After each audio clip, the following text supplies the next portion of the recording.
Uzdil HTML dersidagi 21 qism HTML hujjat tipi. Ya'ni bu doc-type bayonot demiş. Doc-type degan so'zning o'zi, doc deganning o'zi document ning qisqartirilmasi bo'lib hujjat. Type degani shu tip degan ma'noni bildirdi.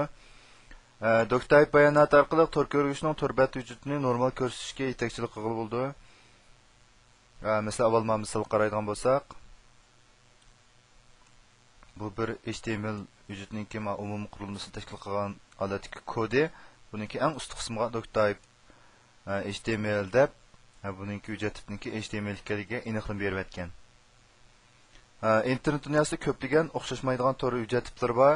Tor ko'rgich mushu hujjat tiplarga aniq hukm qila olsa, unda ularni texnik unumli ko'rsatib berdi. HTML ning o'xshamagan nashrlar bo'lib, buni izohlab qo'yish zarur. Masalan, HTML ning nashrlari qaraydigan bo'lsak, ama e'lon qilingan vaqti bo'yicha, masalan 1991-yili HTML ning tunji nashri e'lon qilingan bo'lsa, 93-yili buningki HTML plus, ya'ni HTML qo'shilgan belgisi holatdagi ma'nodan texnik yuqori darajadagi nashri mushu holatda taraqqiy qilib kelib 2012-yili buningki HTML5, ya'ni hozir mushundan qarab yuzilyotdi. Andan keyin XHTML5 2013-yilda e'lon qilinib, shu ko'plagan nashr uchurlari bor. Andan keyin doc-type bayonoti HTML xat kuchi emas, u faqat tor ko'rgish uchun bayonot uchuri ta'minlaydi, xolos buni bilib qolsa qoldi. Andan keyin HTML ning nashrlarini hozir ko'rdik.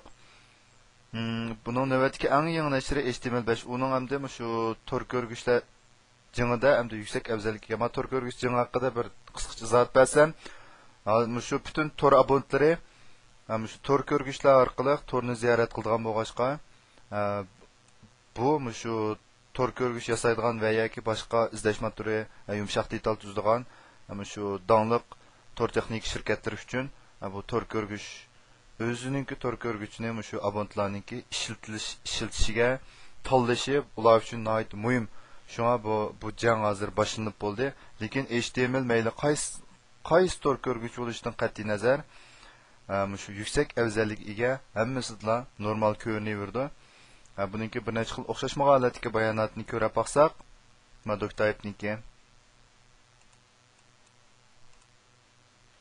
Masalan, XHTML 1.0 da ma'qul holatda aniqlanmagan bo'lsa, HTML 4.01, ya'ni HTML 5 dan ilgirki eng yangi nashrda ma'qul holat aniqlanmagan bo'lsa, HTML 5 da buning faqat bu HTML vujudi degan shu eng qisqa ixcham tushunishli holatdagi mushkul holatda bayonot bergan.